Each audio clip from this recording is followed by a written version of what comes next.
Hi, everybody. I'm here to inspire you. Are you ready? Do you know what tomorrow is? I bet you do. It is the new moon, and it's the new moon in Scorpio. The moon loves to be in Scorpio because Scorpio is a water sign. So in Scorpio, the moon finds what we call its natal element, its home element or birth element. So new moons in Scorpio always bring deep emotion, and that's what tomorrow is about. I want to inspire you to do some new moon work. Are you ready? Can I assign you some homework? I want you to set intentions tomorrow night. And even if you've never set an intention before, I'm going to talk to you in this video about how to do it, give you a little bit of a process, simple ritual. I'm going to keep it really, really easy.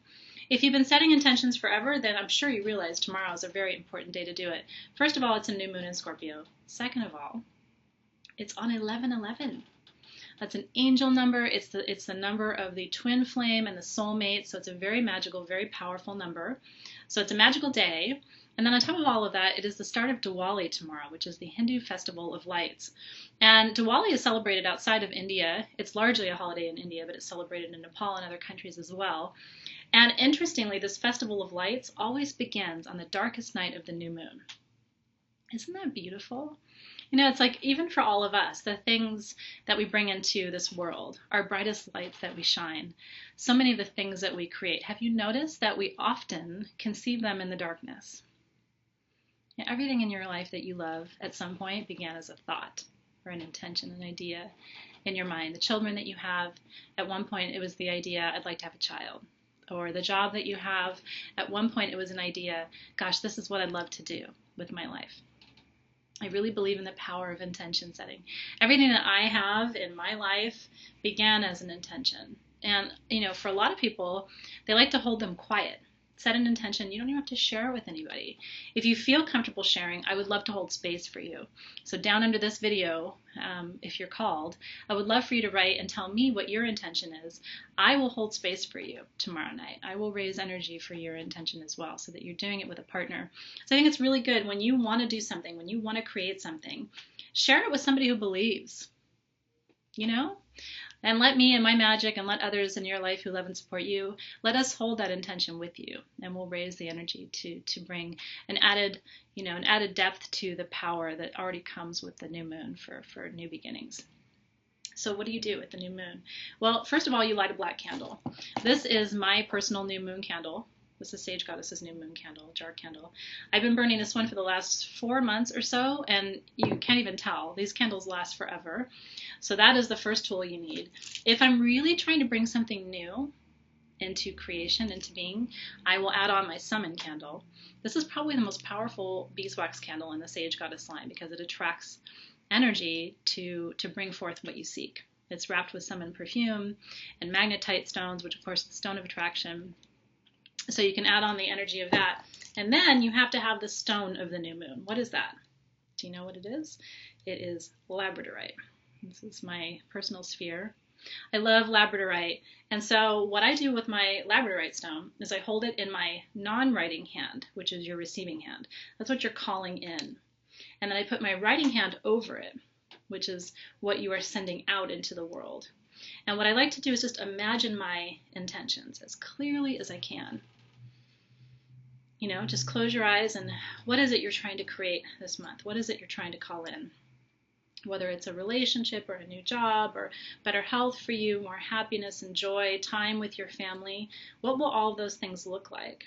And hold your labradorite, whether it's a small tumbled stone or a palm stone or a sphere like this one, you should have a piece of labradorite for your new moon work, so make sure you have that as well. So let's talk about an actual process for tomorrow. I like to write my new moon intentions down. I have a new moon intention journal that is dedicated to this work every month. I would love for you to have that. I would love for you to dedicate a journal to this work. And just say every new moon, I do it before sundown, I write down 3 or 4 intentions for the month. And they can be in line with whatever sign the new moon is in. So this is Scorpio, deep desire, your longings, your deepest emotions and your feelings. Or they can just be about things that matter to you. What's happening in your world right now? What are you trying to create? And then when the sun goes down, I light my black candle right here. And my summon candle as well, if I'm using that too. And I gather my labradorite. And I sit down and I do the visualization, the meditation. Just visualizing those intentions that I've written down. What will it look like when they come to fruition? What will it look like to have those things, the relationships, the people, the experiences, the emotions? What will that look like? As clear as you can visualize it, as if it's already happened. It's part of the magic of intention setting is it's an act of faith. It's a seeding of faith. Part of the reason why the new moon is so important, if you think about our ancestors who really lived on these crop cycles, these cycles of their farming life, right? The full moon was a time when they could go out and they could even pick crops at night. They could see clearly, their way was illuminated. The new moon brought complete darkness, and it was a time when they had to trust their intuition. They didn't have the light of the moon to guide them, so they had to go within to figure out what was the right path to go, to follow, what was the right way to navigate the inside and the outside of their worlds. And that's what it represents for us too, even now.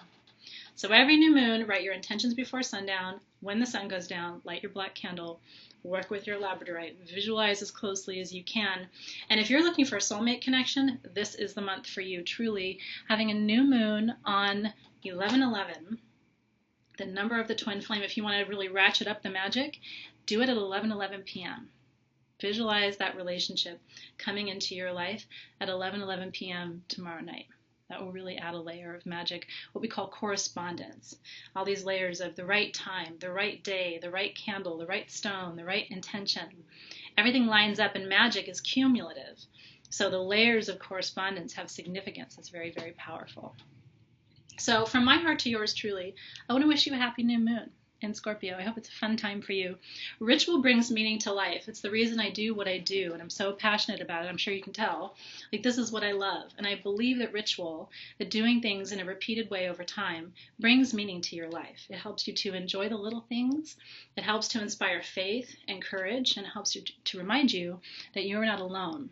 You exist here in a universe that is benevolent and that seeks to support you in your desires in every way. I truly believe that. So namaste, I see you, I wish you every blessing, and I look forward to celebrating the full moon with you in a couple of weeks at the end of the month. In the meantime, happy Diwali, happy new moon. Be well, everybody. Enjoy the process.